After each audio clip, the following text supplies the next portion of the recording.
అంతరిక్షంలో 9 నెలలు సునీత విలియమ్స్ ఏం చేశారు? ఏ రోజు ఏం జరిగింది? ఎన్నిసార్లు భూమి చుట్టూ తిరిగారు? ఈ యాత్రతో సునీత సాధించింది ఏంటి? స్పేస్ స్టేషన్ లో భగవద్గీతని ఆమెకు రక్షణగా నిలిచిందా?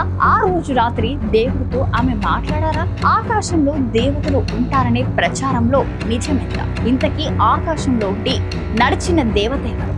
అసలు సునీత విలియమ్స్ అంతరిక్ష యాత్రలో జరిగిన కొన్ని కీలక ఘట్టాలేంటి?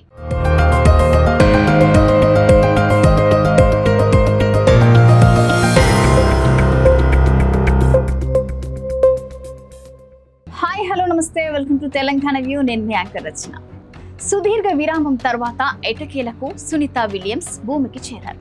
అమెరికా వ్యోమగామి బూచ్ విల్మోర్ తో పాటు కలిసి భూమిపై సురక్షితంగా అడుగుపెట్టారు. ఇంటర్నేషనల్ స్పేస్ స్టేషన్ నుంచి ఈ నెల 18న తిరుగు ప్రయాణం అయిన సునీత విలియమ్స్ విల్మోర్ బుధవారం తెల్లవారుజామున 3:27 ఫ్లోరిడా తీరంలో సేఫ్ గా ల్యాండ్ అయ్యారు. డ్రాగన్ వ్యోమనౌక సముద్ర తీరంలో ల్యాండ్ అవ్వగానే సహాయ బృందాలు రంగంలోకి దిగి క్రూ డ్రాగన్ ను వెలికి తీశారు. 286 రోజుల తర్వాత సునీత విలియమ్స్, బూచ్ విల్మోర్ మరో 2 ఆస్ట్రోనాట్లు సురక్షితంగా భూమికి చేరారు. అసలు సునీత విలియమ్స్ ఈ 9 నెలల్లో ఏం చేశారు? అసలు యాత్రలో జరిగిన కొన్ని కీలక ఘట్టాల గురించి ఇప్పుడు తెలుసుకుందాం. Sunita Williams, Butch Wilmore 2024 June 5న ISS కేంద్రానికి వెళ్లారు. ఈ ప్రయోగాన్ని ప్రముఖ సంస్థ బోయింగ్ చేపట్టిన తొలి అంతరిక్ష మానవ సహిత యాత్ర. జూన్ 6వ తేదీన ISS తో వారి వ్యోమనౌక స్టార్ లైనర్ విజయవంతంగా అనుసంధానమైంది. అక్కడ పలు పరిశోధనలు చేసిన తర్వాత 8 రోజులకు విలియమ్స్ తిరిగి రావాల్సి ఉంది. అయితే స్టార్ లైనర్ లో థ్రస్టర్లు పనిచేయకపోవడం, హీలియం లీకేజీ కారణంగా వారి తిరుగు ప్రయాణం వాయిదా పడింది. 2024 జూన్ 12 తేదీన బోయింగ్ స్టార్ లైనర్ భూమిపైకి రావాల్సి ఉంది. సాంకేతిక కారణాలతో రావడం లేదని నాసా ప్రకటించింది. అయితే 2024 జూన్ 26వ తేదీన సునీత విలియమ్స్, బూచ్ విల్మోర్లు భూమిపైకి తిరుగు ప్రయాణం కానున్నట్లు నాసా తెలిపింది. అయితే అప్పటికి సమస్యకు పరిష్కారం లభించకపోవడంతో మళ్లీ వాయిదా వేసింది. అన్ని అనుకూలిస్తే 2024 జూలై 2న వారు భూమిపైకి రానున్నారని ఆ సమయంలో నాసా తెలిపింది. కొన్ని రోజుల పరిశోధనల తర్వాత స్టార్ లైనర్ వ్యోమగాములను తీసుకొచ్చేందుకు అనుకూలంగా ఉందని బోయింగ్ తెలిపింది. అయితే నాసా మాత్రం అందుకు అంగీకరించలేదు. అయితే సెప్టెంబర్ 6వ తేదీన స్టార్ లైనర్ వ్యోమగాములు లేకుండానే భూమిపైకి సురక్షితంగా చేరుకుంది. ఈ కారణంగా వ్యోమగాములు మరికొంత కాలం అంతరిక్షంలోనే ఉండాల్సి వచ్చింది.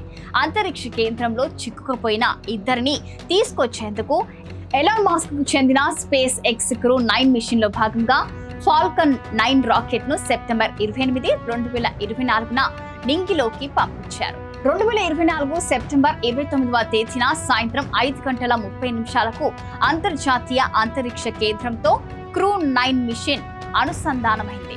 ఇక డాకింగ్ ప్రక్రియ పూర్తి కాగానే క్రూ 9 మిషన్ లోని 2 వ్యోమగాములు ISS లోకి ప్రవేశించారు. ఈ 2 వ్యోమగాములతో పాటు అక్కడే చిక్కుకుపోయిన సునీత, బూచ్ విల్మోర్లను 2025లో భూమిపైకి వస్తారని నాసా ఆ సమయంలో తెలిపింది. అందుకోసం క్రూ డ్రాగన్ వ్యోమనౌకలో అదనంగా 2 సీట్లను కేటాయించారు. 2025 ఫిబ్రవరిలో సునీత విలియమ్స్, బూచ్ విల్మోర్ తో పాటు మిగతా 2 ఆస్ట్రోనాట్స్ భూమిపైకి రావాల్సి ఉండగా మరోసారి వాయిదా పడింది. మార్చి 12వ తేదీన స్పేస్ ఎక్స్ డ్రాగన్ వ్యోమనౌక ద్వారా వ్యోమగాములను వెనక్కి తీసుకొస్తున్న నాసా, స్పేస్ ఎక్స్ సంయుక్త ప్రకటన చేశారు.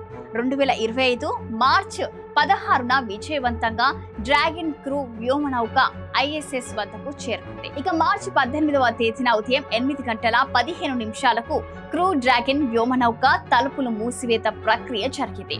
ఉదయం 10:15 క్రూ డ్రాగన్ ISS తో ఆన్ డాకింగ్ ప్రక్రియ మొదలైంది. 10:35 ISS తో పూర్తిగా విడిపోయింది.